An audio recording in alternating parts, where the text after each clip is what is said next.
And Corey had emailed you that commercial. Did you like that commercial that we did for you?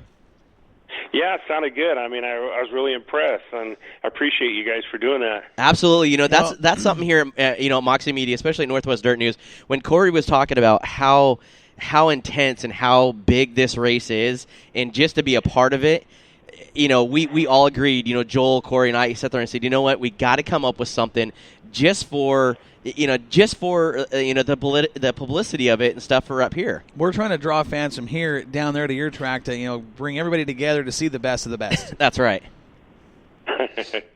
Yeah, and like I said, I appreciate what you guys have done, and the more news that we can get out about this event and the race, and it's great for me, it's great for the racers, it's great for everybody. So it's a great event, and the more we can get it out there and let people know about it, the better.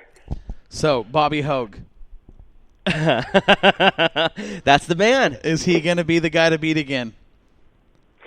You know what, Bobby Hogue, I mean, you would think he has an extra set of keys to my racetrack as many times as he's won there. And, the couple of years ago, he won everything in sight. So, but then last year, we had some different winners. And in the late model, Steve Drake's on a roll. He's won all my local shows here, and that's going to be interesting to see if he can keep it going. And, Brad Pounds in the modified has made a chassis change. He's driving for Bill Henderson now, and he's going to be tough to beat. And then we got Ethan Dotson and Cody Laney that's been back east running with those guys for the last 4 months. They're back home now, so they're going to be here and ready to go. So it's going to be interesting. I mean, to pinpoint one single driver, you never can count out Bobby Hogue, but man, there's a lot of guys that are on a winning streak right now, so it's going to be interesting. Yeah, we were talking about that, Josh and I, and he was kind of, feeling stuff out, and, I mentioned a lot of the same names you did, and we were talking about, Dotson and those guys, Laney, being back there, and just the wealth of knowledge they're going to accumulate in that short time to bring back with them. I mean, you've got to put them on the favorites list just from that alone. Yeah, absolutely. Our last points race, September, Cody, Laney, and Ethan were back, and Ethan started dead last and finished fourth in the main event. And Cody had some car troubles. Otherwise, he'd have been right there. So those kids, both of them are always fast, but it just seems when they come back from back east, they're just a little bit sharper. So they're both hungry, want to win the guitar at the Bud Nationals, so they're going to be tough to beat. Well, I think anybody that makes that show is tough to beat. We've seen it in the just the recent years past. I mean, making that feature alone is a bragging right. To go out and win it is just like that's a huge accomplishment for any driver up and down the Western Seaboard. Yeah, absolutely, and that's the thing. And there's always that element of the people from out of town and out of state that we don't know who's coming. So, you just never know who's going to show up and, who gets the good draw because it's a draw format and gets a good starting spot or has their car set up right for the changes of the track. So, it's tough to pick one single guy, and that's what makes this race so unique. Now, your late model track record, we were down there, I think it was 2 years ago. Steve Drake broke it, and he broke it by nearly half a second. I believe that it's in the upper 12s now, correct? You know what? I'm not 100% sure on my track records. My statistician guy keeps track of all that, and I'm not sure what it is. But, yeah, Steve is definitely fast right now. Well, we can go back to the 2014 Bud Nationals broadcast on Spreaker and listen to qualifying, and we'll get his time, and we'll know what that track record is because I was working with Mogier and Hughes at that time, and they were the ones that informed me that was indeed was a new track record. Yeah, and like I said, Steve went in the Saturday night portion of the race in 2015. I mean, he's been struggling a while, and then he won that event, and then turned around in 2016, and he's won all my local shows. So Steve's going to be one we're looking at. Definitely keep your eye on him. Absolutely, and what he did last year was beyond impressive. I mean, he was definitely in a class of his own in that feature on night number 2. I mean, those guys tried to run him down, and the harder they drove, the farther away he got. Yeah, it was a great race, and that's and again, the Bud Nationals, that's what it produces.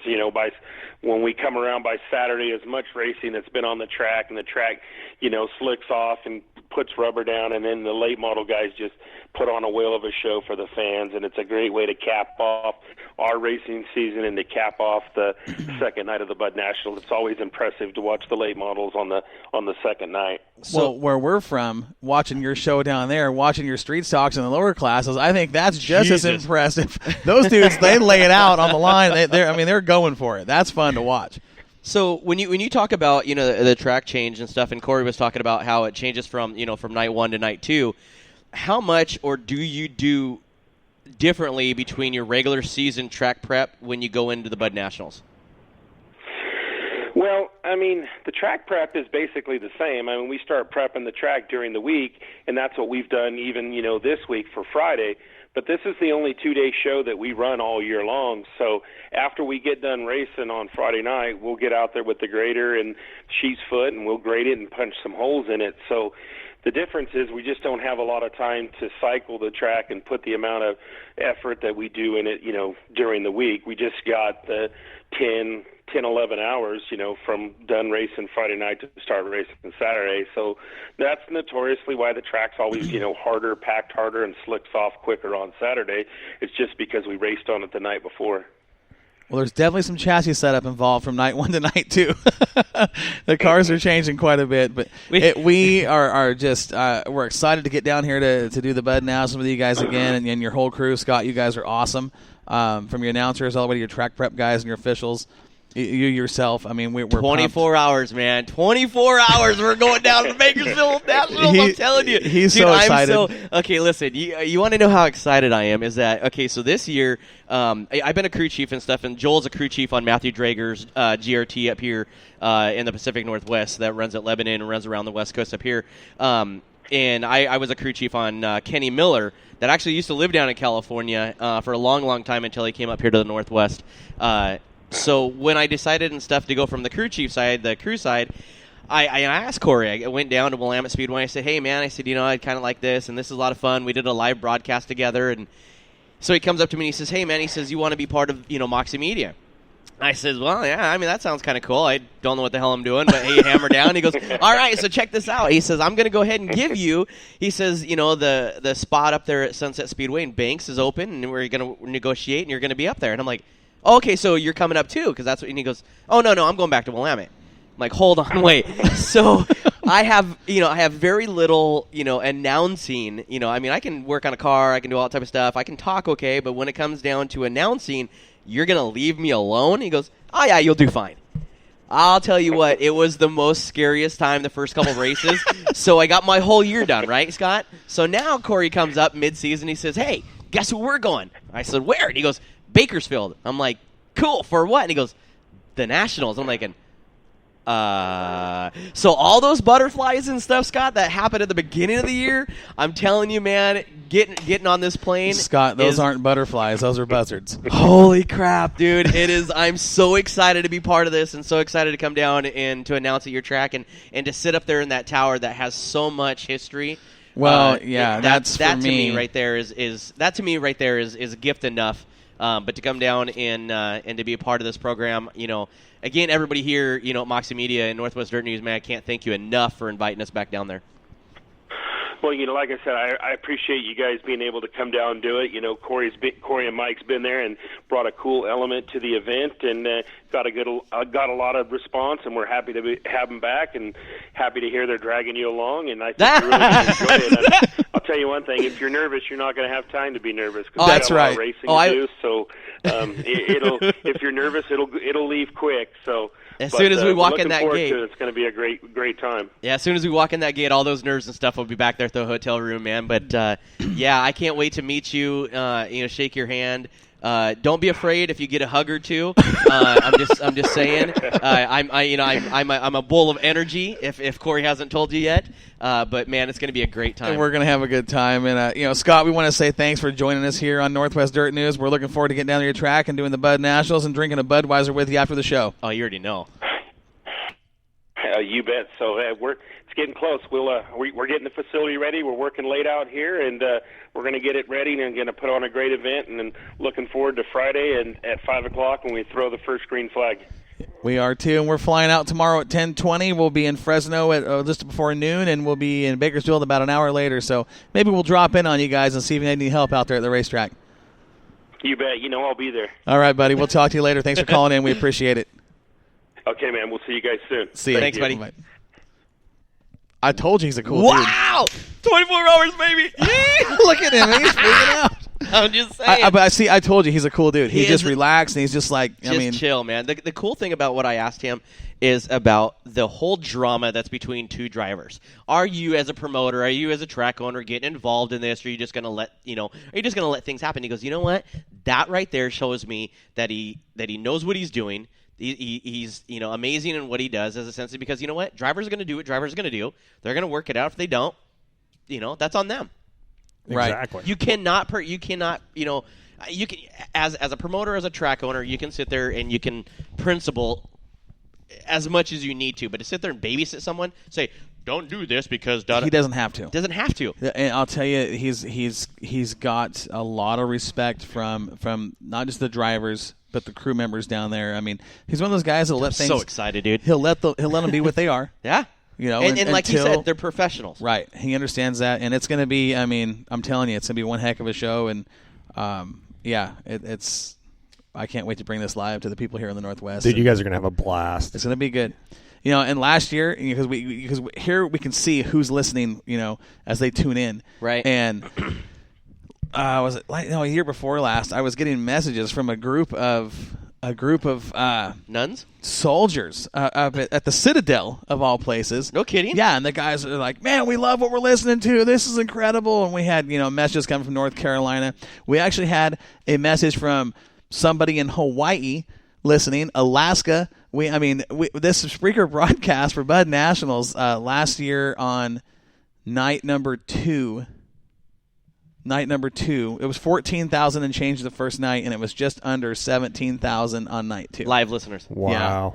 Yeah. From all, Canada, from all over the country. Right. You get these messages are coming. They'll send you the message, here on the Swears Trucking, message line, and it's just kind of like, whoa, North Carolina, South Dakota. It's kind of cool. It really is. It is kind of cool, and yeah, man, I'm excited. I'm ready to go, dude. Yeah, I'm absolutely. ready to go. I just, looking at all our equipment and stuff and going, okay, how do we get all this? I know it's going to be easy. I'm bringing one carry-on bag, and we can put, we'll make it happen. We'll make it happen. Yeah, it's cool. It's a cool deal, and I'm pumped. This is one of the things all season that we've been looking forward to, that I look forward to every year. And Scott's just he's a fun guy to work with, and you're gonna love him. You really are. He's just he's laid back and chill. He's like, yeah, cool. That's what he said. Yeah. Bakersfield Speedway is so different because you have to have a code. Like with us, you can walk up in the tower. Oh, you have to get in the tower. You have to have a code to get through the gate to actually get into the tower. And God, I wish we had that at other places. Yeah, it's different. Saying. Oh yeah. It's just the facility itself is just so different from any other place that you've probably ever been to. And you sit up in the tower, you can actually look to your right and look down in the pit area, and the pits at this racetrack, I'm not kidding you, they're huge. I can't wait until we do our pit walk. Oh, no, we're going to do a pit cruise on the bike. I'm done walking those pits. I'm going to give a shout out to Gray Ferrando. I heard he was going, and I talked to him at the last race at Willamette and said, hey, we're going down too. Is there any chance we can throw our quad in the back of your trailer? He's like, dude, yeah, not a problem. He goes, I'll come get it. He actually swooped in this morning, stopped out at the farm. Good and deal, man. Loaded the quad up, and he's like, yep, see you in California. So he's actually hauling our quad down, and Gray, we appreciate it, man. I know it's going to save our pit guy Warren a lot of footwork coming off of back surgery a couple months ago. Yeah. So we'll have that information. Want to talk about our sponsors? Well, yeah, we have to talk about our sponsors. We got a commercial break coming up in about 14 minutes, but. Swears Trucking on the chat line. You guys got something? Hit us up on the chat line right here on Spreaker. We'll get them. We'll talk about what you guys want to talk about. Northwest Trucking Academy, title sponsor here at Northwest Dirt News, and of course the Crockers Cars call-in line. Feel free to pick up your phone. Give us a call. We're talking. Pretty open show tonight. Absolutely. No racing at Willamette. No racing. I do want to sit there and say one cool thing about what I heard. And you know me, I'm a huge NASCAR fan. No, I'm really not. But I do love some of the drivers, okay? Dale Earnhardt Jr., we all know that he's out because of the concussion rule. Okay, he just had a awesome deal that he puts together every single year at Charlotte Motor Speedway about his charity, Right. and for this charity and stuff, it goes to the Dale Earnhardt Foundation.